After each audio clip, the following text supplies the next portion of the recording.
Bonsoir à tous, bienvenue sur Xamcast, le podcast qui parle de Neuchâtel Xamax fait par des fans pour les fans. Alors ce soir je suis avec Alex, salut Alex. Salut. Je suis avec Michael, salut Michael. Bonsoir. Et je suis aussi avec Sam, salut Sam. Salut. Alors du coup j'ai eu des infos de dernière minute, malheureusement Sylvain s'est reblessé à l'échauffement aujourd'hui, donc malheureusement, il n'est toujours pas là. Et puis, bah voilà, on va essayer de le préparer correctement avec, en dehors de l'équipe. Il fera un entraînement à part durant la semaine. On espère que ça le remettra en forme pour l'épisode de la semaine prochaine. Ok, bon rétablissement à toi, Sylvain. Du coup. Voilà, au sommaire de ce 8e épisode. Alors cette semaine, pas de match en Challenge League, et donc on vous a concocté un petit programme un petit peu particulier. On fera quand même un mini débriefing du match amical qui a eu lieu ce vendredi 17 novembre à la Pontaise contre le Stade de Zanouchi. Sam continuera sa chronique de l'histoire du club en parlant d'un grand monsieur, un grand avec vraiment un grand G. Et puis ensuite on en abordera un deuxième match de légende. On retournera pour ça à peu près un peu plus de 12 ans en arrière. Et puis, on répondra à une question de la communauté. Voilà. Donc, première chronique du soir, débriefing du match amical du 17 novembre contre le Stade de Zanouchi à la Pontaise. Alors, bah, c'est un débriefing qui sera assez bref puisque c'est un match en fait qui avait lieu à huis clos, donc aucun de vos animateurs préférés n'était présent à ce match, donc on n'a pas grand-chose à vous dire de plus que ce qui a été publié dans la presse.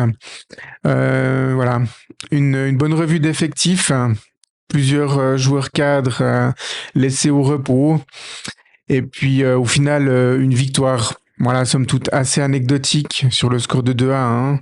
Buteur Ben Seguir et puis Moulin. Voilà, assez anecdotique parce qu'on avait un Stade Lausanne qui était dirigé pour la première fois par son nouvel entraîneur, Ricardo Dionisio. Et puis voilà, Uli Forte qui a aussi beaucoup fait tourner son effectif. Donc voilà, c'est finalement un petit peu le même genre de match qu'à la dernière pause. Donc voilà, je sais pas messieurs si vous avez des choses à rajouter. Moi, Bank titulaire. C'est vrai que son retour d'il y a quelques temps, c'était un peu un faux départ, puisqu'il a pas, il est pas revenu beaucoup dans le 11. Enfin, sur les feuilles de match. Maintenant, il a été titulaire, donc j'imagine qu'il est prêt pour la suite. C'est d'autant plus intéressant par rapport aux questions qui induisait le match précédent avec cette possibilité d'avoir des pistons, etc., où il rentre aussi dans ce rôle. Donc, ouais, Amoa Beng de retour. Je crois que c'était dans l'émission où il y avait que nous deux, Mirko, mais on évoquait Tout à fait. aussi, quand on évoquait le match nul de, non, enfin, on évoquait le match amical qu'il y avait eu lors de la précédente trêve contre Yverdon, où on parlait du fait que c'était intéressant de voir qu'il y avait à nouveau l'anglais là, Archie Sitchall. Cette fois, il n'était pas avec le groupe pour un essai, donc voilà, on n'a pas plus d'infos, mais c'est à noter parce que c'est vrai que ça a été un petit sujet pendant 2-3 minutes. Ouais. Mais sinon pas grand chose. Ouais, c'est important. C'est important de toute façon de faire un match amical dans cette trêve internationale. Ça fait jouer certains joueurs qui n'ont pas de temps de jeu. Mujicic, c'est bien qui reste quand même prêt, quoi. Parce que si le jour où il y a des pépins en défense centrale, il sera amené à au moins être sur la feuille de match lors de quelques rencontres. C'est vrai que pour l'autre joueur qui est un peu mis au placard, Ndiaye, on voit moins comment il pourrait, par quel concours de circonstances, il pourrait de nouveau être dans une feuille de match. Mais pour Mojicic, il faut qu'il reste en forme et puis voilà, on verra, il pourrait peut-être qu'un jour il devra, s'il y a une cascade de blessures ou avec une suspension et autres, il fait un peu plus partie de l'effectif qu'un Ndiaye par exemple. Et puis sinon pas grand chose d'autre à dire, quoi.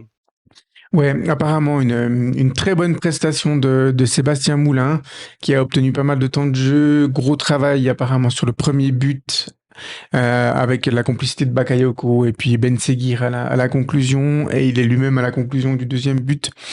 Donc voilà, c'est aussi plaisant que les jeunes joueurs aient un peu plus de temps, qu'ils arrivent à se mettre en évidence et puis qu'ils soient prêts à faire des bonnes rentrées et pourquoi pas de temps en temps briguer des places de titulaire. Je pense que Sébastien Moulin, au vu de ce qu'il a démontré, il peut de temps en temps aussi prétendre commencer les matchs. Donc c'est encourageant ce genre de match. Et puis même si le résultat est somme toute assez anecdotique, je pense que l'équipe elle préfère rentrer à Neuchâtel avec une victoire plutôt qu'avec une défaite. Elle est anecdotique pour nous parce que elle continue pas forcément une série après la victoire à Baden. Une défaite n'aurait été si scandaleux que ça non plus contre un club qui évolue dans une catégorie supérieure.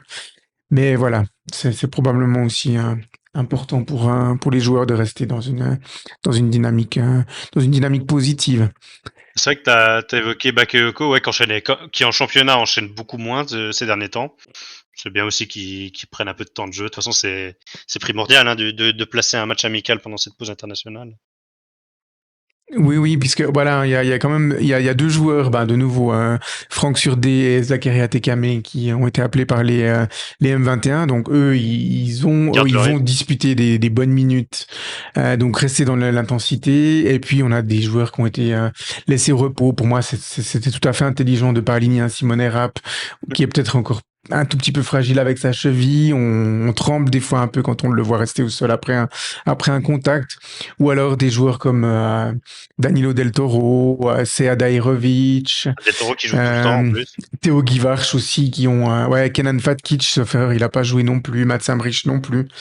Donc voilà, des joueurs qui ont aligné quand même des grosses minutes depuis le début de la saison et qui eux ont eu besoin de souffler. Ouais. Donc voilà. Pas grand-chose de plus à vous dire, chers auditeurs, sur ce match, au final.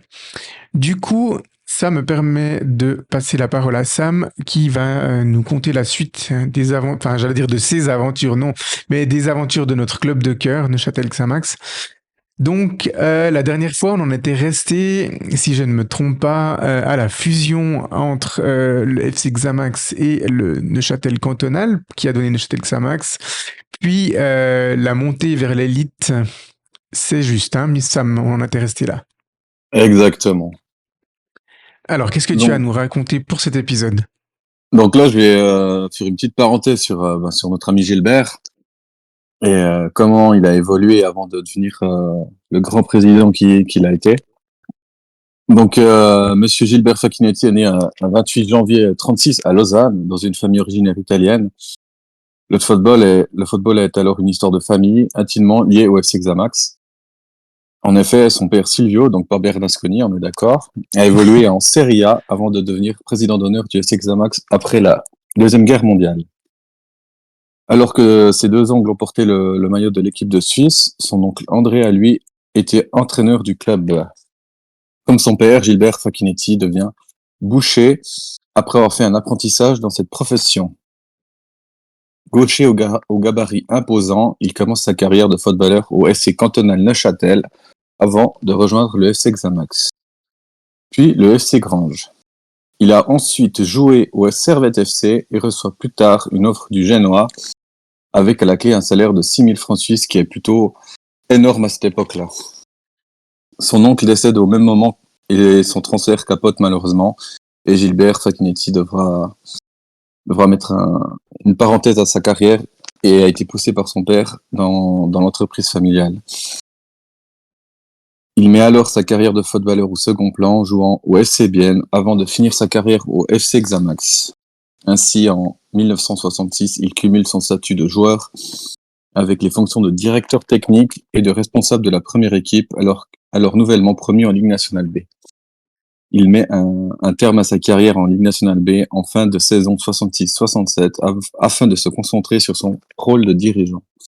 En 1970, il devient directeur sportif issu de la fusion entre Neuchâtel Sport et le FC Xamax. 5 ans plus tard, il devient chef du département de l'Association suisse de football avant d'être nommé directeur des équipes nationales l'année suivante. Voilà, je m'arrête sur ce petit bout de vie de notre Gilbert. Je pense que je vais encore parler plus longuement dans les épisodes qui vont suivre. Oui, effectivement, je pense qu'on a de quoi faire presque un épisode entier de 1 heure où on pourrait parler de tout ce que Gilbert Facchinetti a amené au sein du club. Moi, ça Mhm. m'évoque juste une petite question, messieurs. Est-ce que vous avez eu l'occasion de croiser Gilbert Facchinetti à un moment ou l'autre dans votre vie, surtout à Sam, finalement, cette question, parce que pour nos deux plus jeunes animateurs, c'est peut-être moins évident. Mais est-ce que vous connaissiez Gilbert Facchinetti? Alors, je l'ai croisé il y a quelques années quand il était au Home à Saint-Blaise. J'avais une semaine de protection civile et j'avais eu l'occasion de pouvoir travailler dans l'établissement où il résidait. Et puis, j'ai pu échanger quelques mots avec lui et puis sa femme également. Mhm. Alex, Michael, vous avez eu la chance de le connaître? Jamais croisé, non. Un des souvenirs que j'ai le plus de ces dernières années, c'était la victoire, la montée de Promotion League à Challenge League, là où il était sur le terrain et avait soulevé le trophée. Mais sinon, non, moi, en tout cas, pour ce qui est de l'homme ou quoi, jamais croisé. Mhm. Et toi, Alex? Moi, c'est pareil que Michael. Je l'ai vu quand il avait soulevé le trophée qu'on est monté en Super League, mais autrement pas plus que ça. Mhm. Ouais, moi j'ai eu la chance de le croiser personnellement et à plusieurs reprises, notamment à l'époque où j'étais junior dans le club. Et puis, ouais, c'était vraiment une personne extraordinaire. C'était un excellent président de football. Il a redonné presque ses lettres de noblesse au mécénat. Mais j'aurais peut-être l'occasion d'en parler quand tu évoqueras, Sam, les futures périodes du club dans lesquelles, évidemment, Gilbert Facchinetti était impliqué, parce que j'ai eu la chance d'avoir quelques interactions avec lui, et puis c'est des souvenirs qui me marquent. Je pense que c'est aussi avec des moments comme ça que on crée un attachement au club, finalement. Alors, Gilbert Mhm. Facchinetti, mais aussi des joueurs de l'époque que j'ai la chance un petit peu de côtoyer. Il y avait, en fait, un peu une ancienne tradition dans l'ancienne Maladière où les joueurs, en fait, après le match, venaient très souvent au Café des Amis. Le Café des Amis pour que vous puissiez vous rendre compte, pour ceux qui n'ont pas connu comme ça. À l'époque, donc, le stade de la Maladière, la pelouse était à plein pied et pas surélevée comme actuellement. Et puis, en fait, le Café des Amis se trouvait à peu près là où il y a actuellement la pizzeria à l'intérieur de la Maladière. Donc, souvent, si on allait après le match au Café des Amis, on avait la chance de voir les joueurs parce qu'en fait, ils avaient la sortie du stade pour les joueurs et le staff technique se trouvait vraiment juste à côté. Donc, il y avait très régulièrement des joueurs qui venaient après encore au Café des Amis et puis il y avait des échanges assez sympas. C'était une époque aussi où les joueurs étaient bien plus accessibles qu'aujourd'hui, en fait. Avant, et enfin pas avant, mais en tout cas après les matchs. Donc j'aurais aussi pas mal de chouettes souvenirs à vous raconter de ces moments-là, notamment avec le président Gilbert Facchinetti qui était évidemment très souvent là-bas. Du coup, Mhm. donc j'en garde vraiment des souvenirs incroyables. Voilà. Merci Sam. Du coup, on peut déjà ouvrir la troisième chronique du soir où je vais vous parler d'un match de légende. C'est le deuxième épisode de cette rubrique match de légende. Et pour celui-ci, nous avons choisi de nous replonger il y a un peu plus de 12 ans et demi en arrière. Précisément le 1er mai, la fête du travail, et on va le voir que du travail, nous Xamaxiens, ce jour-là, ils en ont eu beaucoup. Alors, c'est évidemment, les plus enragés d'entre nous auront déjà compris qu'on parle du mythique match contre le FC Saint-Gall pour la 31e journée du championnat de Super League 2010-2011. Donc, avant de faire le déroulement de ce match tout simplement dingue, on va replanter un petit peu le contexte. Donc, à la fin de la 30e journée, notre club est mal barré puisqu'il occupe la 9e place de barragiste avec 27 points. Et puis, il est précédé par le FC Bellinzone qui a 28 points. Et derrière nous se trouve le FC Saint-Gall à 26, donc un trio vraiment très serré d'un point de vue du classement. Et avec la réception du FC Saint-Gall, c'est comme dans le jargon habituel, c'est un match à 6 points, quoi, parce qu'une victoire nous permettrait de repousser les Saint-Gallois à 4 points. Et puis, suivant les résultats du FC Bellinzone, qui recevait lors de la même journée le FC Zurich, qui se battait à ce moment-là pour le titre avec le FC Bâle. Donc, on pouvait espérer aussi que le FC Zurich joue le jeu et puis aille chercher les 3 points à Bellinzone. Ce qu'ils ont fait, du coup, ils se sont imposés ce jour-là 1-0. Donc, beaucoup d'enjeux pour la confrontation directe entre Xamax et Saint-Gall. Une semaine auparavant, quelques jours auparavant, l'équipe s'était brillamment qualifiée pour la finale de la Coupe de Suisse en allant éliminer justement le FC Zurich d'Urs Fischer au Letzigrund. Au bout d'une séance de penalty épique, on l'avait remporté 7 buts à 8, si je me trompe pas, au tir au but, avec un seul échec du dernier tireur zurichois, qui était Duric, pas Igor Duric, hein, Dusan Duric. Donc voilà, une note plutôt positive, et puis l'équipe espérait surfer sur cette belle dynamique au moment de recevoir le FC Saint-Gall. D'autant plus que voilà, il y avait passablement de bruit de couloir qui était de plus en plus fort concernant le rachat imminent du club par un mécène tchétchène. Voilà, j'en dis pas plus à ce moment-là. On aura peut-être l'occasion un jour de se rebriser le cœur et d'évoquer cette période sombre de l'histoire du club. Mais voilà, les contacts entre Silvio Bernasconi et Bulat Chagayev étaient déjà bien entamés. Et puis, il se murmurait que c'était vraiment qu'une question de temps avant que la vente du club soit scellée. Donc, les joueurs étaient quand même aussi un peu dans le flou par rapport à leur avenir. L'avenir sportif, déjà, puisque ils étaient quand même menacés de relégation. Et puis, l'avenir administratif avec... voilà, ce rachat, il faut le dire, personne ne connaissait Bulat Chagayev, et quand on tapait son nom sur Internet, ce qu'on pouvait y lire, ça nous incitait pas trop à l'optimisme, malheureusement. Donc voilà, un match très tendu. Donc le FC Saint-Gall se déplace. Alors messieurs, est-ce que de tête comme ça, vous savez par qui était entraîné le FC Saint-Gall? C'était déjà... C'était déjà Saibene, non? Enfin, C'était Jeff Saibene, ouais, exactement, ouais. C'était Jeff Saibene qui était l'entraîneur du FC Saint-Gall, et puis un FC Saint-Gall qui comptait quand même dans ses rangs Michael Lang, Fabian Frey, Regazzoni, Moonviller, lui il nous a fait du mal il y a pas très longtemps en plus encore. Ouais. Donc voilà, avec des très bons joueurs, il y avait Adrien Winter aussi, enfin il y avait quelques bons joueurs de ce FC Saint-Gall qui sous-performaient cette saison-là, donc ils espéraient pouvoir vraiment se sortir de cette phase-là. Et puis, le public avait répondu présent. 6356 spectateurs à la Maladière ce jour-là. Et puis, nos Xamaxiens se présentent avec la composition suivante. Donc, Lucas Ferro dans les buts, une défense à 4 avec de droite à gauche Freddy Mveng, Stéphane Bell, Frédéric Page et Paito. Ensuite, 4 milieux de terrain. Gilles Augustin Bigna, Omar Ismaël, Ibrahim Agnas, Rafael Nuzzolo évidemment, et puis comme attaquant, Rafael Nuzzolo et puis Federico Almerares. Et puis pendant le match sont rentrés Stéphane Keller, Michael Facchinetti et puis un autre joueur qui sera décisif plus tard, Geoffrey Tréant.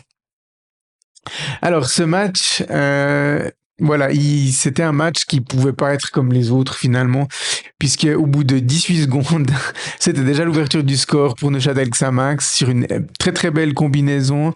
Ibrahim Agnas bat Daniel Lopar, 1-0 pour Xamax, déjà la foule en délire. Et puis on s'est dit voilà, un match qui commence bien, et puis on espère une belle fête de but pour Neuchâtel Xamax ce jour-là. Et voilà, d'autant plus que 20 minutes plus tard, un penalty assez logique est sifflé en la faveur de Neuchâtel Xamax. Et Gilles Bigna le tire et il le frappe sur la transversale. Donc à ce moment-là, le score est toujours de 1-0 et puis on se dit bon ben c'est pas grave, ce sera pour la prochaine occasion et on espère que Neuchâtel arrivera à corser le score.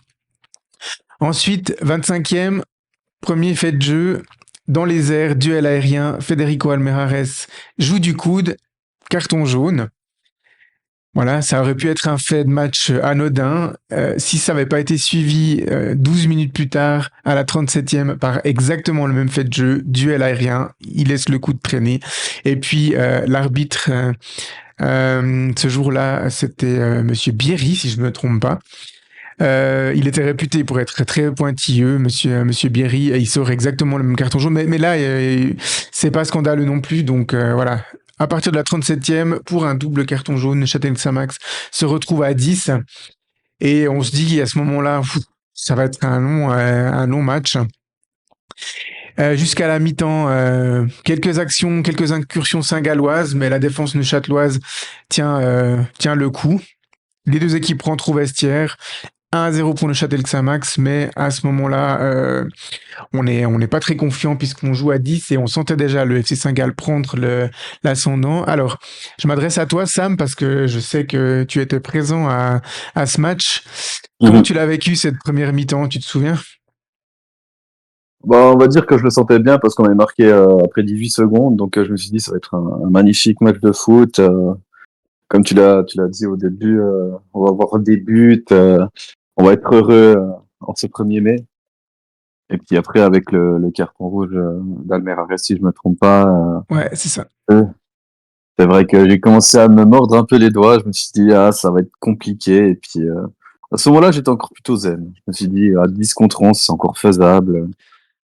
Souvent, les équipes à 11, quand je joue contre une équipe à 10, elles flippent quand même un peu.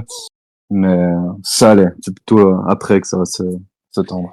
C'est après que ça allait se gâter. Alors effectivement, au retour des vestiaires, on sent que Jeff Saibene a dû vraiment surmotiver ses troupes dans son discours de la mi-temps, puisque le FC Saint-Gall revient vraiment pied au plancher. Alors, c'est assez paradoxal parce que évidemment, ils sont à 11, ils ont plus le ballon, mais Lucas Ferro n'a pas vraiment d'arrêt à faire. Il n'y a pas de tir cadré. Il y a des situations chaudes, mais les tirs passent toujours minimum 1 mètre à côté ou au-dessus du but. Donc, on se dit, ils vont jamais y arriver. Ils vont multiplier les attaques. Ils vont jamais y arriver. Peut-être que les dieux du football sont enfin en notre faveur. Et ils le seront, mais pour des raisons complètement différentes.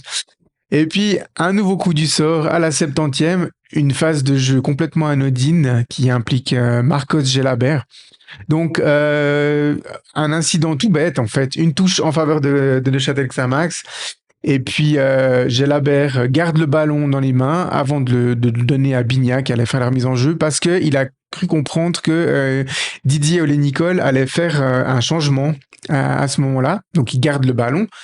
Sauf que l'arbitre ne comprend pas vraiment ça. Il pense que Gelabert veut perdre du temps.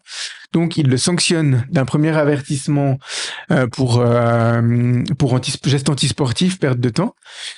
Et puis là, Marco Gelabert, on va dire qu'il n'a pas fait la chose la plus intelligente de sa carrière. Tout de suite, il applaudit l'arbitre. Et puis, Monsieur Berry sort le deuxième jaune. Voilà, à ce moment-là, on est à 9 contre 11. Moi, à ce moment-là, dans le stade, je suis partagé. J'ai en même temps envie de dire à Gelabert, mais putain, mais pourquoi tu fais ça? Et puis, en même temps, dire à Monsieur Berry la même chose. Mais pourquoi tu fais ça? Ok, tu mets un premier carton jaune pour manque de fair play, perte de temps. Le joueur applaudit. Alors, c'est vrai que moi, sur le moment dans le stade, j'ai pas vu parce que j'étais situé de l'autre côté. L'applaudissement, je l'ai pas clairement bien vu, même si on avait un petit quelque chose. En revoyant les images à la télé, c'est clairement un applaudissement ironique et puis ça mérite un carton jaune. C'est clair, mais l'arbitre, il aurait pu faire preuve d'un petit peu de psychologie et puis dire bon c'est bon, je l'ai averti une première fois et puis c'est bon, le deuxième avertissement je le fais verbal en disant qu'un prochain truc faut qu'il fasse attention. Donc là, 70e minute de jeu, on a toujours un avantage d'un but, mais on est 9 à présent sur le terrain et puis comme tu disais avant Sam, moi à ce moment-là je me dis oh c'est le vrai gros tournant du match. À 10 contre 11, ben, on gère pas trop mal, mais à 9 contre 11, ça va quand même être, compliqué, quoi. Toi, t'es dans quel état d'esprit à ce moment-là, Sam? Je me mange toujours les doigts, encore plus qu'avant. M'attaquer au pied, je crois. Ouais, c'est ça, tu t'attaquer au pied. Et puis ensuite, on a une période qui dure pratiquement jusqu'à la fin du match, en fait 20 minutes, où ça part dans les deux sens. Saint-Gall pousse. Il se crée des occasions toujours sans cadrer, en fait. Mais nous aussi, on a des chances. Alors, tu te souviens par cœur un peu, Sam, des chances qu'on a eues à ce moment-là, ou c'est encore limpide ces souvenirs dans ta tête ou pas? Moi, c'était assez limpide, mais c'est clair que j'ai quand même dû aller revoir les highlights qui sont disponibles sur Internet pour vraiment bien me rafraîchir. Mais t'as des souvenirs des grosses chances de 2-0 qu'on a eues? Mais il me semble qu'on en a eu 2, 3, sauf erreur. Ouais, il y a eu Nuzzolo qui a une frappe détournée par Lopar. On a Tréant aussi qui, seul face au but, il arrive un peu en bout de course, donc il glisse, et il reprend le ballon qui part un peu au-dessus. Mhm. Mais on est presque plus proche du 2-0 que du 1-1 à ce moment-là, même si Saint-Gall a clairement la domination territoriale, mais forcément, il s'expose aussi et il nous laisse quand même avec 2 joueurs de moins, d'énormes espaces que on n'arrive pas à profiter. C'est clair qu'à ce moment-là, si on avait mis le 2-0, même à 9 contre 11, je pense qu'on aurait coupé l'herbe sous les pieds. Et puis on aurait finalement gagné ce match, voilà, assez confortablement, vu les éléments de jeu contre nous. Et puis ensuite arrive l'action de la 89e minute, l'égalisation du FC Saint-Gall. Tu te souviens du nom du buteur, Sam? C'est Regazzoni, il me semble. C'était Regazzoni, ouais. C'était Regazzoni qui était entré en cours de jeu, je crois. Il n'était pas titulaire ce jour-là. Et puis, sur le premier tir cadré des Saint-Gallois, après une déviation d'un de ses coéquipiers dont le nom m'échappe, il tente une frappe qui est pas exceptionnelle, mais qui est quand même suffisamment bien placée.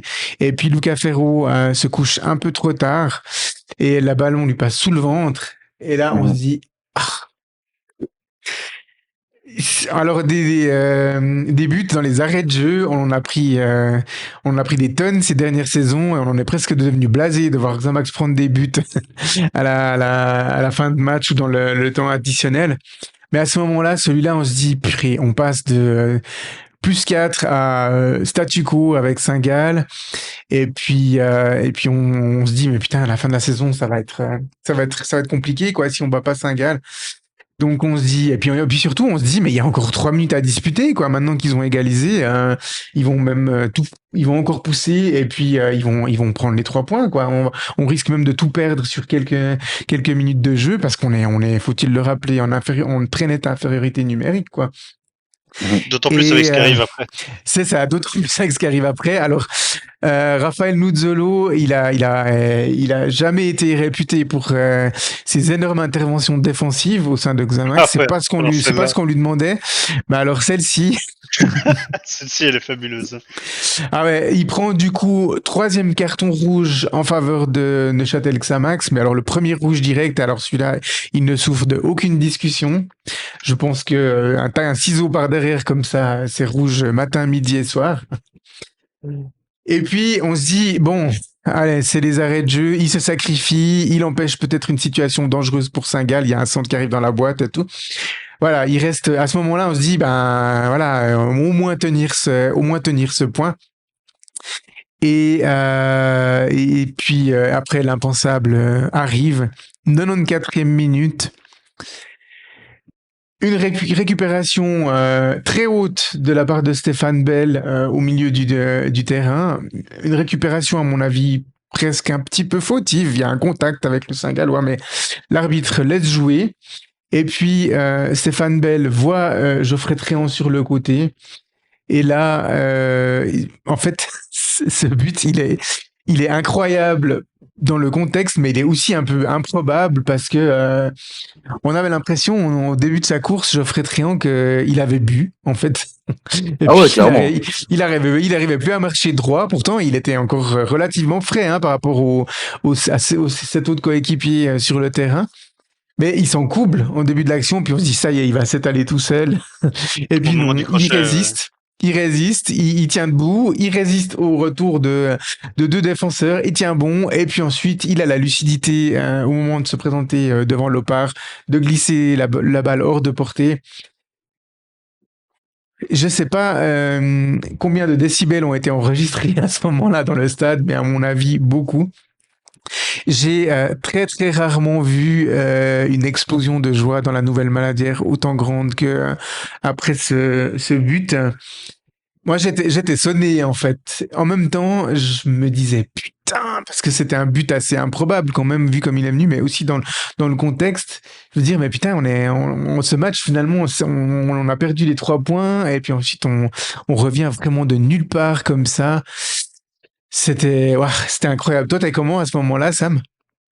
Alors, je crois que j'étais vers le 15-16e rang, debout, toujours en train de me bouffer littéralement. Et dès qu'il y a eu ce goal, je crois que j'ai dû finir ma course au 4e rang, si ce n'est pas tout en bas du terrain, dans une euphorie totale. Mon gobelet de bière, il était plein, je venais de l'acheter. Je crois qu'il s'est jamais autant vidé si rapidement que ça. Ouais, Non, ouais, tu veux nous faire croire que t'as jamais vidé un gobelet de bière aussi. c'est ça. Non, c'était exceptionnel. C'est unique. Le taux Ouais, c'est, d'émotion qui monte, ouf, fallait ouais, s'en remettre. c'est clair. Là, c'était le contexte. C'était sur un match. C'est clair que notre premier match de légende, le match de barrage à Arrow, c'était aussi un contexte assez fou. C'était 2 matchs au final. Le contexte était fou parce que c'était sur 2 matchs, mais là c'était vraiment improbable. Une victoire improbable au vu du contexte, puis un but improbable. C'est pas, enfin, c'était pas un Ouais. but tout fait, c'était pas un but méga propre, mais c'était un but. Moi, je trouve qui caractérisait assez bien l'apport de Geoffrey Tréant en fait. Geoffrey Mhm. Tréant, c'est un joueur qui avait une telle hargne, une telle rage de vaincre et puis tout ça avec une attitude irréprochable pardon sur le terrain parce que mine de rien, deuxième match de légende et deuxième fois où Geoffrey Tréant est le buteur décisif. Donc voilà, c'est aussi pour ça que bah voilà, Geoffrey Tréant c'est pas le joueur qui a joué forcément le plus longtemps à Neuchâtel. Il y a des joueurs qui ont joué le plus longtemps que lui, mais il a quand même marqué sur 2 matchs ouais, à 8 ans d'écart sur ces 2 passages en fait dans notre club. Donc voilà, il mérite aussi sa place dans les légendes de Neuchâtel Xamax. Tout à Donc fait. voilà, Geoffrey Tréant qui entraîne sauf du côté de Genève Carouge. maintenant. Carouge, hein. Il est en deuxième ligue, il est avec Carouge 2 actuellement. Ouais, il a complètement arrêté son activité sportive, hein, Ouais, je ouais. crois. Il est 100% entraîneur. Ouais. Ouais, je crois qu'il a dû partir une saison seulement. Ensuite, il a été assistant lorsque c'était Thierry Cotin, et puis maintenant il est entraîneur de la deuxième équipe en deuxième ligue. Ouais. Voilà, Geoffrey Tréant, si par hasard il tombe sur les ondes de Xamcast, on le salue au sein de la grande famille xamaxienne, du Mm. coup. Voilà. Alors pour la petite anecdote, le match ne se finit pas à ce moment-là. Il y a encore une ou deux occasions pour Saint-Gall de revenir, mais les dieux avaient choisi leur camp ce jour-là. Et puis coup de sifflet final, victoire de Neuchâtel Xamax. Ah non, il y a encore eu l'expulsion de Didier Nicole. Il y a une quatrième Ouais, expulsion de Châteloise, mais elle n'était pas du joueur. le Parce que coach. évidemment, au moment du but de Geoffrey Tréant, Didier Nicole est arrivé sur la pelouse pour fêter avec l'ensemble des joueurs, du banc et du staff technique, ce qui est évidemment interdit, donc rouge direct. Et D'ailleurs, puis, enfin non, il a été expulsé, mais il a pas reçu de carton parce que cette mode de mettre du carton aux entraîneurs, c'est venu bien après. Donc du coup, il s'est assis 3 rangs derrière sa place habituelle. Et puis voilà, ouais, tu voulais dire Sam? d'ailleurs, quand Geoffrey Tron a marqué, il était rempli d'une émotion tellement puissante qu'il a même vomi sur le terrain. Ça, je me rappelle. Je sais pas si tu l'avais su, ça. Non, je savais pas. C'est une anecdote donc de Geoffrey Tréant. Hein, on est d'accord. Il a vomi sur le terrain après ce but. Tu dis. Exactement, ouais. Ouais. Ouais. Alors ça se voit pas dans les images. Mais ouais, ça me surprend pas finalement. C'était un but tellement improbable et il a fait un effort tellement surhumain que ouais, c'est pas surprenant. Donc Didier Ollé-Nicole est expulsé et puis les supporters saint-gallois passent leur rage sur les fauteuils. Et ils en ont arraché plusieurs, ils les ont jetés sur le terrain. Le match n'était même pas terminé encore, mais ils étaient dans une colère noire. Et puis voilà, un coup de sifflet final, la délivrance, la victoire, une victoire qui sera finalement décisive puisque à ce moment-là, Xamax prend la 8e place à Bellinzone, distancie Saint-Gall. Et puis, alors j'ai pas regardé après l'évolution des dernières journées, mais le championnat s'achèvera par une relégation directe pour le FC Saint-Gall, tandis que le Bellinzone jouera le barrage. Je sais plus ce qu'ils ont fait dans ce barrage. Ils l'ont perdu face à Servette. C'est ça, ils l'avaient perdu Ils ont face à Exact. gagné Servette. l'aller, ils ont gagné l'aller et ils ont perdu le retour au stade de Genève avec, je crois, Lustrinelli qui a manqué une action en toute fin de match qui aurait pu faire gagner Bellinzone au but à extérieur. Mais ils ont été Mhm. relégués aussi à la fin de la saison. Ouais, donc C'est juste. finalement, voilà, relégation, on va dire très, ouais, difficile pour le FC Saint-Gall, qui est quand même aussi un club historique, qui est même le club le plus ancien au niveau suisse, si je me Mhm. trompe pas. Il me Et puis semble, ouais. une très très très mauvaise saison pour eux. Donc voilà, bon, ils remonteront l'année suivante avec des affluences de malades en Challenge League. Mais ouais, une très mauvaise saison pour eux aussi au regard de l'effectif qu'ils avaient, qui était, là, à mon avis, pas le 10e effectif de Super League. Mhm. Et puis le FC Bellinzone, qui, si je ne me trompe pas, depuis cette relégation, n'a plus connu les joies de la Super League. Hein. Ils ont même connu une Ouais, ils ont faillite. même connu encore la relégation administrative. Donc voilà, c'était Ouais, aussi ouais. le début d'une période très très compliquée pour eux. Et puis voilà, avant qu'on les retrouve en Challenge League depuis maintenant plusieurs saisons. Enfin non, c'est la deuxième avec eux, mais voilà. Ouais. Donc voilà, gros surplus d'émotions ce match. Moi, je me souviens aussi des réactions des joueurs après sur le terrain qui exultaient comme s'ils avaient gagné une finale. Bon, malheureusement, la finale, ils la perdront ensuite, la finale de la Coupe de Suisse contre le FC Fiasco. Sion. Très Donc mauvais début de match. Ouais. ouais, un très très bon début de match à montrer dans toutes les écoles. Et puis voilà, c'est un match qui restera quand même exceptionnel dans son déroulement. Moi, j'ai pas souvenir d'avoir vu un autre match de foot où déjà c'est très rare où un match où les équipes finissent à 8. Mhm. Et puis en plus, où elle gagne ce match, et ce match, on l'a vraiment gagné à 8 contre 11. C'est pas comme si on gagne 3-4-0, on prend 3 rouges, et puis ensuite on finit tranquillement le match. Quoi. On a vécu, au niveau des émotions, c'était l'ascenseur vraiment, et puis l'équipe est allée arracher une victoire vraiment sensationnelle dans le déroulement. Quoi. Ouais. Ça restera comme un de mes plus beaux souvenirs de supporters xamaxiens. En tout cas, on va dire sur la période Bernasconi. Pour la On période peut, pré- Facchinetti, j'en ai d'autres très bons, mais on peut dire que c'est une victoire historique pour notre club. Hein. ouais, vraiment. On peut la qualifier d'historique dans le déroulement. Pour le match et pour le contexte, l'importance du match, c'est clair. Mhm. Ouais, En tout parce que cas, c'était pas un match random en fin de saison où on est déjà assuré du maintien ou autre. Il y avait un enjeu réel, quoi. Malheur au vaincu ce ouais. jour-là à la Maladière. Ouais. Donc voilà, on était content que le FC Saint-Gall soit vaincu. Ouais, avec les Mais supporters de Saint-Gall, du coup, qui avaient de quoi quand même être assez enragés. Et effectivement, les sièges qui n'ont pas tenu à l'époque où les parquages visiteurs avaient encore des sièges. Ouais. ouais, Ils ont c'est fini ça. par se dire qu'il valait mieux les enlever quand même. Bah surtout dans des matchs comme ça.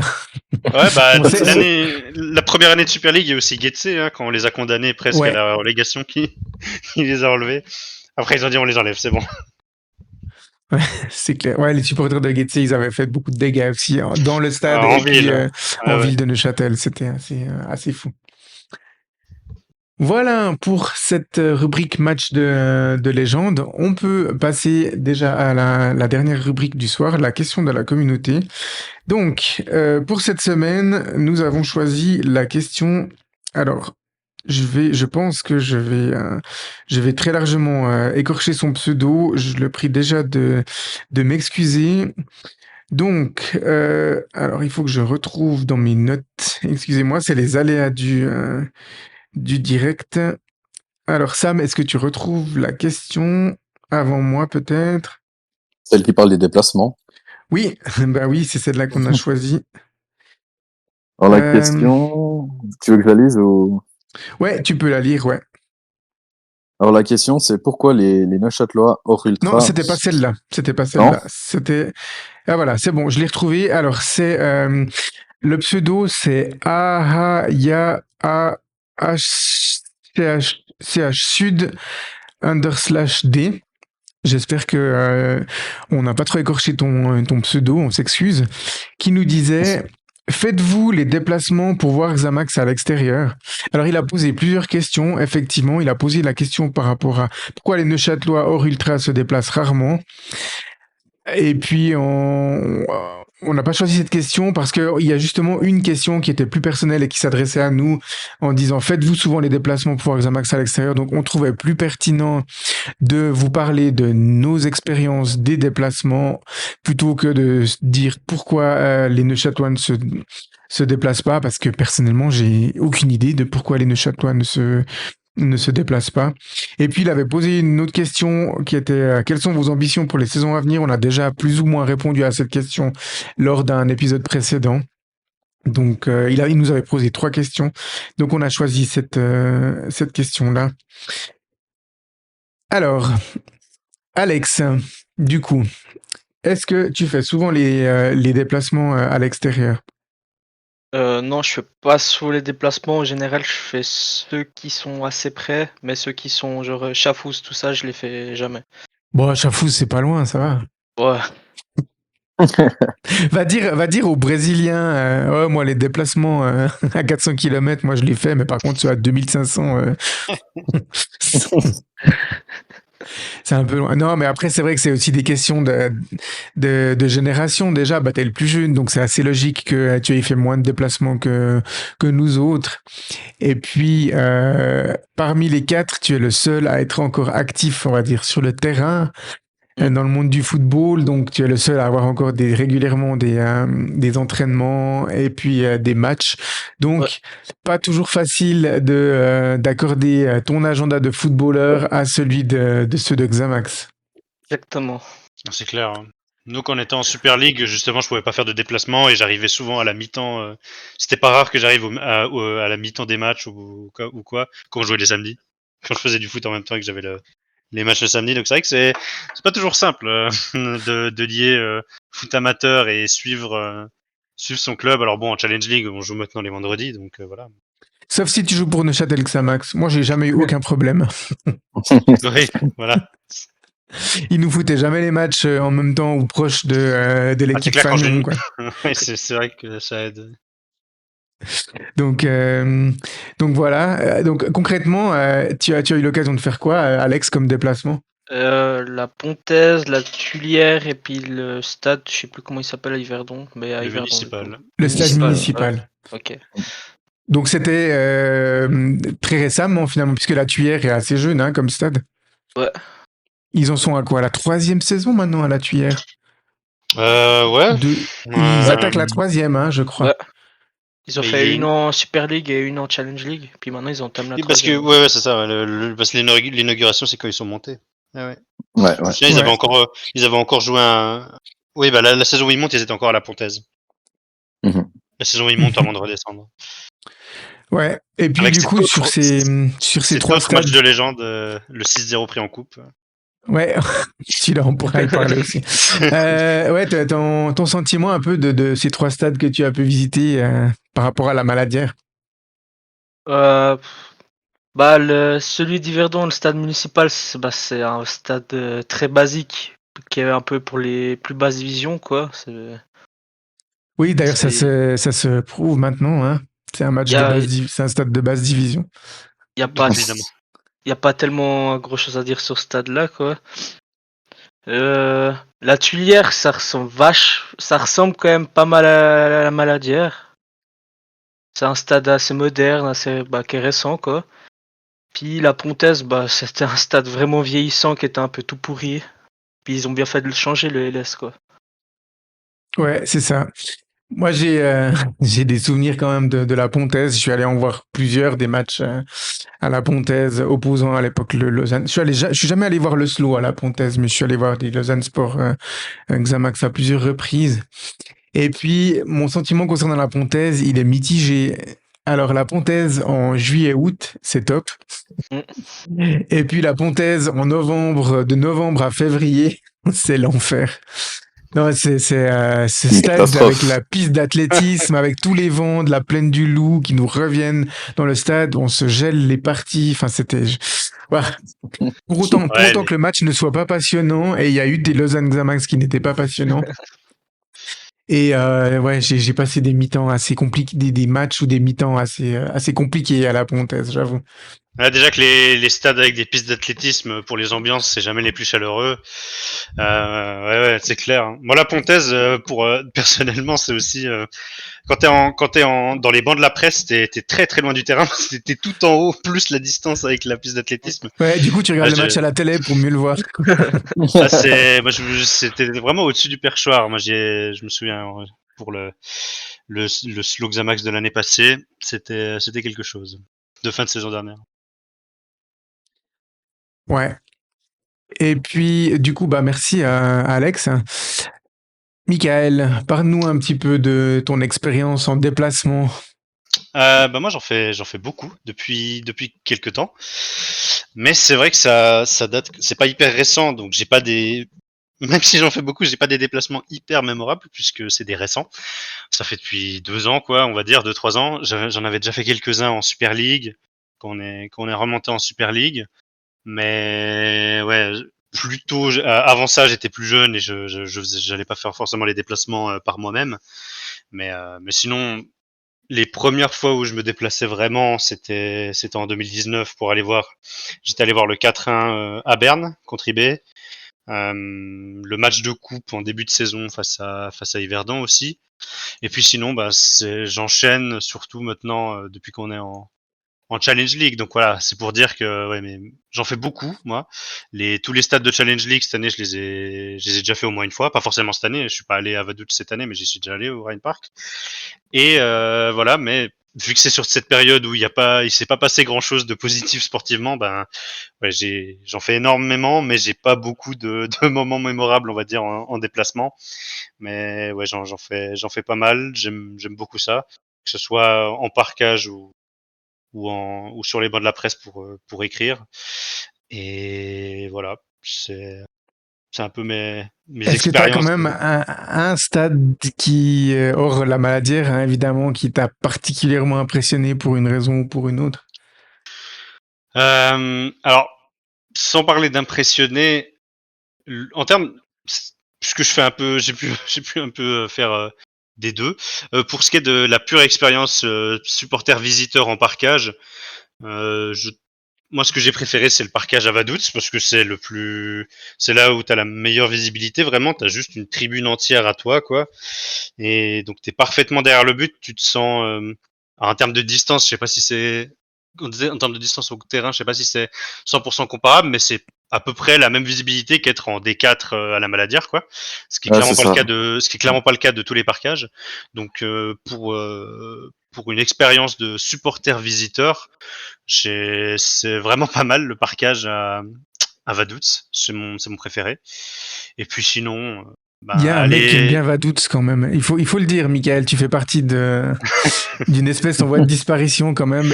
Quelqu'un qui aime bien faire le déplacement de Vaduz, supporter et joueur inclus. voilà. Et puis sinon, pour quelqu'un qui avait pas, pour quelqu'un qui allait tout le temps au stade, pour qui les expériences du stade c'était surtout pendant très longtemps la Maladière. C'était très intéressant en 2019 de faire Berne avec plus de supporters que ce que la Maladière ne peut accueillir. Et donc voilà, ça a été pendant longtemps le match où il y avait le plus de gens, plus de 20 000 personnes.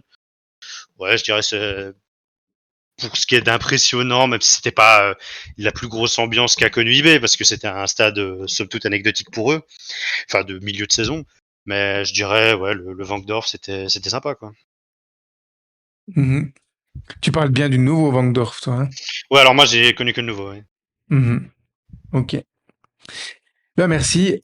Du coup, je passe à toi, Sam. Alors, Sam, à toi, je vais pas te demander la liste de tous les stades que tu as fait depuis que tu es supporter d'Oxamax, parce que je sais qu'il y en a un bon paquet. Mais Effectivement. parle-nous un petit peu de ce qui reste gravé dans ta mémoire. Je pense que il y a une liste incalculable de souvenirs dans ma mémoire, mais j'en ai fait énormément des déplacements.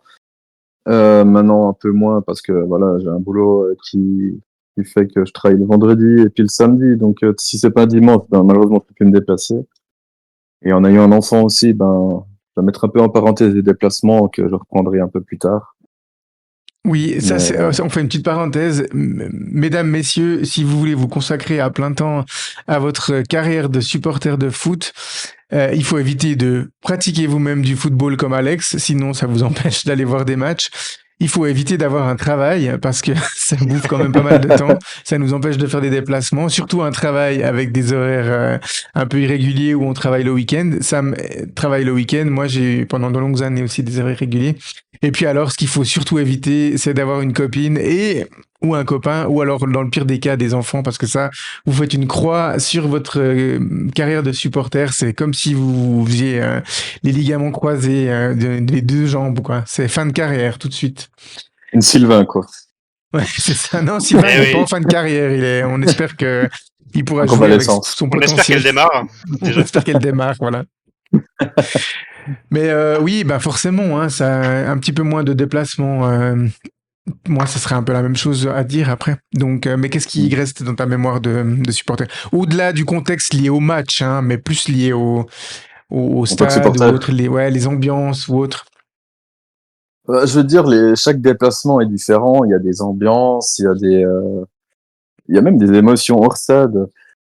Et il y a aussi la météo qui peut jouer un rôle sur les déplacements, les pépins qu'il peut y avoir sur la route, les divers stades aussi qui sont Ouais, sympas à attends, visiter. des petits pépins sur la route. Là, je sens que tu as une anecdote à nous raconter, là. Ouais, bizarrement, ça se passe généralement pour aller au Tessin. Euh, Soit il y a une roue qui crève, soit il y a la porte qui s'ouvre à plusieurs reprises, on tombe en panne 3 fois, ou un problème de moteur où tu loupes carrément une mi-temps. Euh, ouais, c'est des petits pépins, mais finalement, c'est des bons Donc, ça souvenirs. arrive à plusieurs reprises ou c'était dans le même trajet, ça? Non, à plusieurs reprises. C'est à chaque fois qu'on va au Tessin, C'est les Ouais, déplacements maudits au Tessin. c'est belle galère pour aller dans les pires stades de la ligue en plus. Ouais, exactement, et c'est- en plus. Moi j'étais allé au que à moins, il fait beau, Bellinzone, par mais contre. ouais c'est vrai. Ah, pas tous, hein. Pas tous. Non, pas tous, c'est vrai. Bon ça dépend Mais ça dépend juste de la période hein, de toute façon. c'est ça, les stades de Suisse, en général, entre novembre et février, il n'y en a pas beaucoup qui sont glorieux, hein, il faut le dire. Non, c'est sûr. Donc voilà, les stades tessinois qui t'ont pas particulièrement marqué, avec un contexte difficile. Et il y a des stades qui t'ont plus marqué dans le sens positif. Positif, j'adore le stade du Wankdorf. Euh, je le trouve vraiment sympa. Quand on rentre à l'intérieur, je le trouve exceptionnel. Pourtant, c'est pas le plus grand, voire le plus beau qui puisse exister, mais c'est un stade que j'apprécie énormément.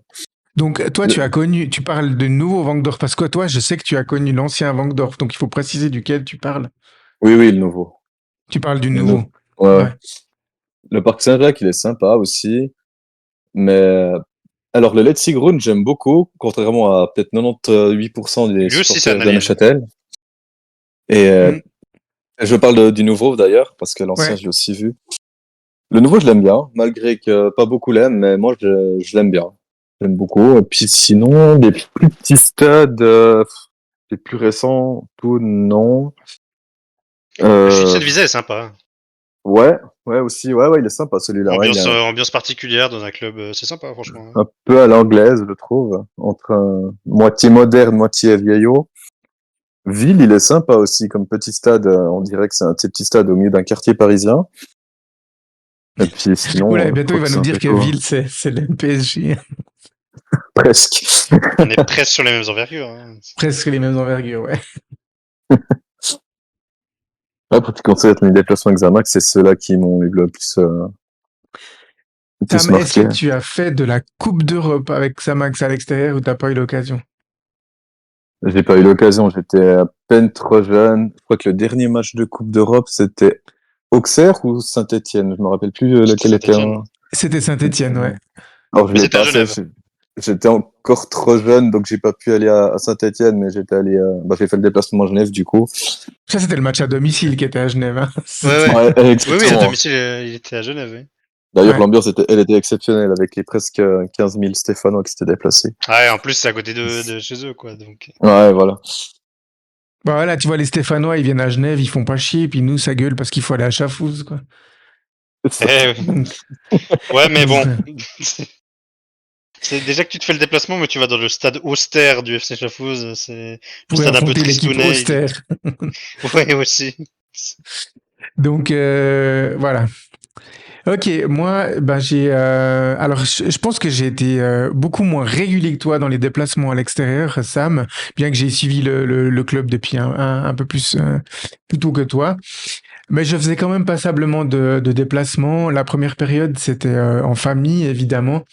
Et puis là, les déplacements principaux qu'on faisait, c'était l'ancien Wangdorf, puisque Neuchâtel-Berne, ça reste quand même Ouais. très près, hein.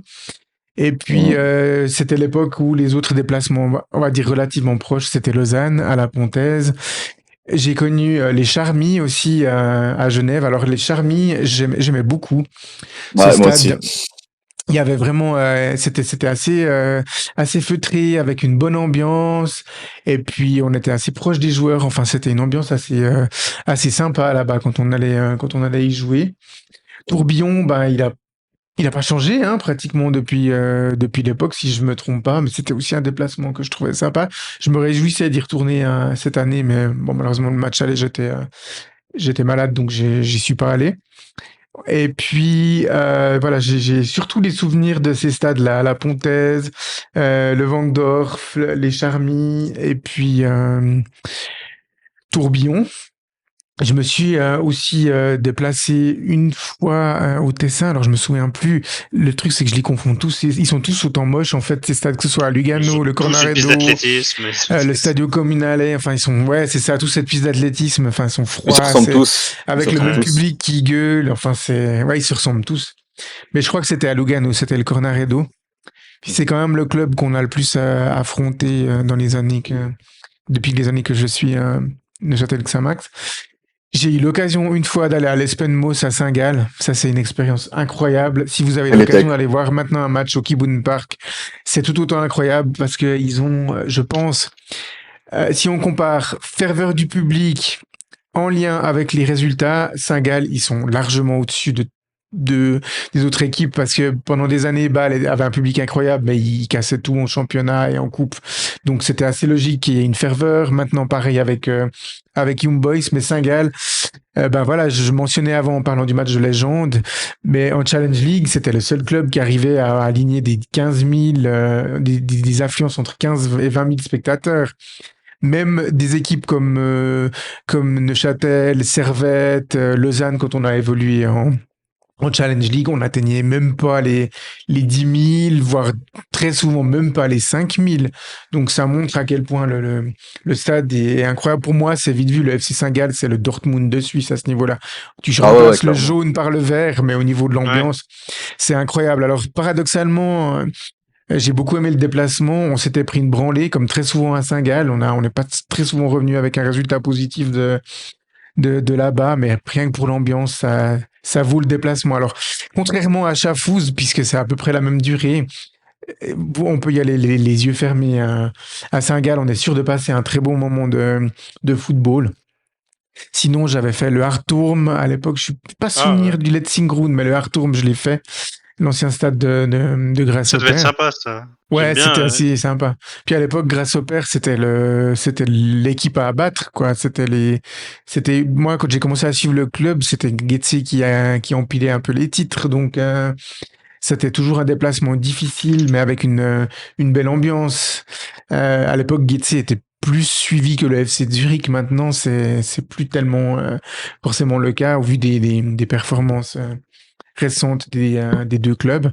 Oui, et puis même le public s'y retrouve pas trop, quoi, avec le Letzigrund, maintenant que le Hardturm n'existe plus. Donc Ouais. ils ont aussi une relation un peu conflictuelle avec le Letzigrund, les supporters de Getse. Ouais, clairement, c'est pas chez eux, hein. C'est clair que c'est comme si, ben voilà, on demandait tout d'un coup à, ouais, je trouve pas d'exemple, mais ouais, on demandait à Manchester United, bah c'est bon, hein, on ferme leur stade et puis ils doivent aller jouer à l'Etihad, quoi, ça passerait assez mal, hein. Ouais. Donc, alors c'est l'inverse plutôt, c'est comme si on fermait l'Etihad et puis qu'on demandait à Manchester City d'aller jouer à Old Trafford, c'est-à-dire le club riche entre guillemets d'aller jouer vers le club plus populaire. Donc ça passerait très très mal. Donc c'est ce qui est effectivement ce qui se passe un peu pour Grasshopper et avec le FC de Zurich. Donc, j'ai pas malheureusement eu l'occasion de faire des déplacements parce que, alors moi, j'ai connu plusieurs matchs de Coupe d'Europe à la Maladière. Mais ça correspondait finalement à des déplacements pas simples, hein, puisque les matchs de Coupe UEFA avaient lieu en général le mardi ou le mercredi à l'époque. Il y avait pas la Ligue des Champions en elle-même n'existait pas, hein, donc toutes les coupes européennes, donc il y avait la Coupe UEFA, Coupe des coupes et la Coupe des Champions avaient lieu le mardi ou le mercredi, si je me trompe pas. Peut-être qu'il y en avait aussi le jeudi, mais en tout cas le mardi, mercredi, c'est sûr. Donc c'était compliqué. J'étais quand même pas bien vieux à l'époque, hein. J'étais à l'école, donc c'était déjà compliqué de venir voir les matchs à Neuchâtel où on rentrait à passer 11 heures, il fallait se coucher. Donc on n'en parle même pas quand il s'agit d'aller à Madrid, à Bernabeu Ouais. ou bien à Glasgow ou autre déplacement. Je me souviens d'avoir vu une équipe portugaise, Estrela Amadora, à Neuchâtel. Donc c'était des déplacements pas simples. Je pense que maintenant, si notre club était régulièrement européen, je tenterais de me déplacer à gauche à droite, mais à l'époque c'était pas en tant qu'enfant scolarisé, c'était pas simple. J'aurais bien voulu aller à Giuseppe Meazza, donc San Siro, pour voir le match retour entre l'Inter Milan et Neuchâtel. Je sais plus si c'était l'aller ou le retour en fait, mais en tout cas il y a une confrontation en Coupe UEFA entre l'Inter Milan et Neuchâtel parce que ça, Milan, c'était pas extrêmement loin. Et puis j'avais 14 ans à l'époque de ce match-là, donc j'aurais peut-être déjà plus géré un déplacement à Milan avec le retour tard dans la nuit. Ça aurait été possible, mais c'était extrêmement compliqué d'obtenir des billets pour la Coupe d'Europe à l'extérieur. Et puis aussi par le biais des supporters Milan, j'ai eu la chance personnellement d'aller voir un match de Serie A à Giuseppe Meazza. Et puis on avait dû avoir un gars qui connaît un gars qui connaît un gars pour nous obtenir des places, quoi. C'était vraiment compliqué, mais c'est vrai que j'étais déjà ébloui à l'époque quand j'avais été voir l'AC Milan de Van Basten ou autre, donc je pense que j'aurais été aussi ébloui d'aller voir Neuchâtel Xamax dans ce stade, se battre contre l'Inter de Milan, du grand Ronaldo, enfin ça aurait dû être quelque chose de sympa. Celui-là, j'aurais pu, mais je l'ai pas fait. Et puis, ça correspond finalement aux dernières grandes épopées européennes. Il y a eu encore quelques matchs de Coupe Intertoto après cela, mais plus vraiment de soirée européenne à la Maladière. Donc voilà, j'ai pas eu malheureusement ce plaisir. Et puis, je pense, chers auditeurs, il y en a peut-être certains d'entre vous qui ont eu l'occasion de faire ces déplacements à Madrid ou à Glasgow, si c'est le cas.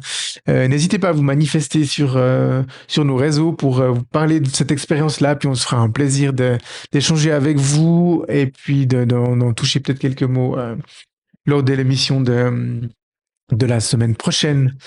Du coup, donc voilà, pour répondre à la question, on essaye de se déplacer régulièrement pour poursuivre le club. Voilà, c'est pas toujours simple avec la vie professionnelle et puis la vie privée, mais voilà, on essaye en tout cas de se D'ailleurs, déplacer dès qu'on peut. D'ailleurs, t'évoquais on a parlé ensemble de beaucoup de stats, t'évoquais le Hartourm.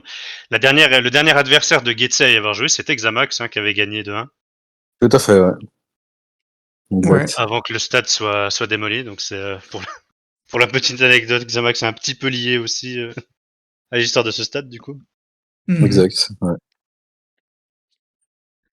Ben oui. Et puis voilà, ça me fait penser qu'on aura aussi l'occasion peut-être de faire un sujet dans le futur avec l'inauguration de la nouvelle Maladière, mais surtout parler de l'ancienne Maladière pour ceux qui l'ont connue, parce que c'était Ça serait très intéressant. Ouais. une expérience très différente de l'actuelle Maladière. Moi, j'en C'est garde. sûr. Alors, j'ai des souvenirs d'enfants, donc ils sont forcément un peu biaisés, mais j'en garde de très très bons souvenirs. Et je me souviens que mes premiers passages dans la nouvelle Maladière, j'étais un petit peu nostalgique quand même. Mhm. Voilà. Alors, on a terminé cette quatrième et dernière rubrique. Je voulais encore aborder deux petites choses avec vous, chers auditeurs, et puis vous, chers animateurs. La première, c'est la prochaine échéance. Vendredi prochain, donc, le Châtel Xamax se déplace à Chafouz. En quelques mots, qu'est-ce que vous attendez de ce déplacement? D'enchaîner, déjà que ce soit dans le contenu, mais même encore plus dans le contenu, parce que c'est vrai qu'on n'est plus, on n'est pas exactement, on n'est pas totalement dans l'urgence en termes de points, mais enchaîner avec une bonne prestation, gagner, enfoncer Chafouz et avoir 11 points d'avance sur la dernière place. Et là, je pense quand même qu'on sera un peu plus serein et que c'est vrai on peut quand même commencer à avoir d'autres ambitions que d'éviter éviter la relégation si ces échéances importantes on les gagne. Voilà, Chafouz, c'est une équipe sur les derniers matchs qui a pas énormément perdu, mais qui a fait beaucoup de matchs nuls. Ouais, moi j'attends qu'on fasse une bonne prestation et qu'on soit capable d'obtenir quelque chose là-bas pour les distancer et se mettre quand même passablement en sécurité, je trouve, avec 11 points. Ouais. Mm. Alex, Sam, vous avez des attentes un petit peu autres que ce que Michael vient de dire? Ben, moi, je m'attends un peu du match comme Baden qui confirme un peu cette victoire et puis qui confirme aussi le jeu qu'ils ont proposé, puis qu'on revienne avec les 3 points. Et comme ça aussi, ça puisse aussi nous mettre une petite avance de 11 points, comme a dit Michael, et puis que pour cet hiver, on soit un peu plus serein et puis que la confiance soit là. Et je pense qu'aussi que la victoire amicale face au Oslo, même si c'était l'équipe B, a pu donner un grain de confiance supplémentaire pour cette rencontre qui va arriver en fin de semaine. Oui, je pense que l'équipe avec un enchaînement serait en confiance. Il y a encore Bellinzone à aller jouer avant d'avoir aussi deux matchs Vaduz et Haro. Mhm. Voilà, c'est une période où on pourrait se mettre en bonne confiance avant la trêve et voir les choses d'une manière un peu positive. Mhm. C'est à voir maintenant, c'est un peu la période charnière. On a déjà réagi avec Baden et puis maintenant, c'est la confirmation pour être d'autant plus en sécurité. À voir. La confirmation que la réaction a lieu. Ouais, Ouais, c'est c'est clair. ça. Exact, ouais. Alex, t'as des attentes, toi, autres Bah, moi, ma grosse attente, j'espère que Rapp, du coup, il va continuer sur sa lancée de ses 3 buts. Puis j'ai hâte de voir ce que Uli Forte va nous faire avec le retour d'Ensakala. C'est vrai, parce que ça a Mhm. été la question quand même. De savoir à quel point c'était un système uniquement fait pour une adaptation de dernière minute. Parce que c'est vrai que même si l'adversaire a pas fait son meilleur match, c'était pas un adversaire dans une mauvaise forme non plus, Baden. Et malgré ça, ça a été un match quand même passablement, franchement facilité pour Xamax. Donc c'est vrai que ça va être intéressant de voir Mhm. comment ça va s'articuler et voir si ça a donné des idées à Willy Forte pour continuer, peut-être essayer de creuser d'autres idées. Ouais. Ouais, effectivement, voir si cette tactique était une adaptation à l'effectif disponible ce soir-là ou si c'est quelque chose qui va être reproduit. Je suis effectivement curieux, comme toi, Alex, de voir ce que ça donne. Vous allez vous faire le déplacement, messieurs? On parlait de Non, Chafouz, justement. je ne peux pas cette fois. Euh, Moi, c'est compliqué parce qu'il y a le travail et puis en plus, samedi, je bosse aussi, donc malheureusement pas. mais tu vas arriver au moins à regarder le match à la télévision, Sam. Bien sûr, ça va de Ouais. soi. Alex, Et tu seras derrière ta télé aussi. Ouais, je serai sur mon téléphone parce que j'ai le Ou sur ton souper téléphone. d'entreprise ce soir-là, donc Ok. Ah oui, C'est quand même- on a dit, il faut pas avoir de travail hein, pour être supporter de foot, si Ni jamais. d'enfant. Donc c'est ça. Donc donc t'as 5 jours pour démissionner, si jamais. Du coup, C'est vraiment, c'est ton rêve, Chafouz. ouais, c'est ça. Bon, messieurs, ça sera peut-être l'occasion de nous rejoindre. Enfin, d'assister à ce match tous ensemble, et puis pourquoi pas peut-être de se connecter avec les auditeurs, si vous le souhaitez, vous connecter en ligne, contactez-nous, et puis pourquoi pas partager un moment avec vous en direct pour suivre ce match. On vous donnera plus d'informations dans la semaine si jamais ça se fait sur nos différents canaux de réseaux sociaux. Je voulais aussi, en guise de conclusion, vous remercier, vous évidemment, chers animateurs, mais aussi les auditeurs, puisque depuis la création de notre podcast, on en est maintenant au 8e épisode et on a développé un public relativement fidèle. On est écouté. On reçoit des retours extrêmement positifs, ça nous fait vraiment chaud au cœur. Et puis si je dis ça maintenant, c'est parce que nous avons traversé une petite étape. L'équipe de Xamcast a été contactée par RTN. Et puis, vous aurez les infos plus précises ces prochains jours. Mais ils ont réalisé une interview audio qui aboutira aussi à un article écrit sur le site de RTN. Donc, ça nous fait vraiment très chaud au cœur. Et j'en profite pour remercier Jean-Paul Pichy, journaliste à RTN. Je sais qu'il nous écoute. Donc, on le salue chaleureusement. Et puis, on est vraiment très très fiers que voilà, notre podcast soit arrivé jusqu'aux oreilles de journalistes et puis que ça lui a donné envie de réaliser un reportage sur nous. Mais on sait que tout ça, c'est grâce à vous, chers auditeurs. S'il n'y avait pas de public audio, ben on serait pas suivi et puis on serait juste une bande d'amis qui ferait ça un peu dans son coin. Donc voilà, vos différentes réactions, mais aussi les actions entreprises par RTN nous donnent énormément de motivation pour continuer à produire du contenu qui nous plaît, mais on espère aussi du contenu intéressant qui vous donne à vous envie de continuer à nous écouter semaine après semaine. Donc merci infiniment. Je sais pas, messieurs, si vous avez des choses à ajouter par rapport à ça. Oui, et puis le fait qu'il y ait des gens qui suivent, ça permet d'avoir des bonnes interactions, puisqu'on traite aussi régulièrement les questions de la communauté qui créent des vrais sujets intéressants. Là, je pense que c'était très sympa de discuter de ces différents stades et déplacements qu'on a tous connus à des périodes différentes en plus. Donc voilà, c'est toutes ces interactions qui permettent d'aborder des sujets plus variés et intéressants. Ouais. Sam et Alex, vous avez des choses à rajouter par rapport à ça? Ouais, comme tu as dit, un grand merci à tous les auditeurs qui nous écoutent et également aux auditeurs qui nous écoutent hors de nos frontières et même du continent. Ça fait vraiment très plaisir. Merci Oui, beaucoup. parce que pour la petite anecdote, on a été écouté, si je me trompe pas, du côté du Pérou et des États-Unis. Alors moi, je suspecte quand même des Neuchâtelois en vacances. Ouais, Donc, probable. C'est clair, donc, ouais, c'est clair. parce que je pense pas que c'est le petit Pedro dans son village paumé du Pérou qui sur Spotify a dit oh Xamcast, qu'est-ce?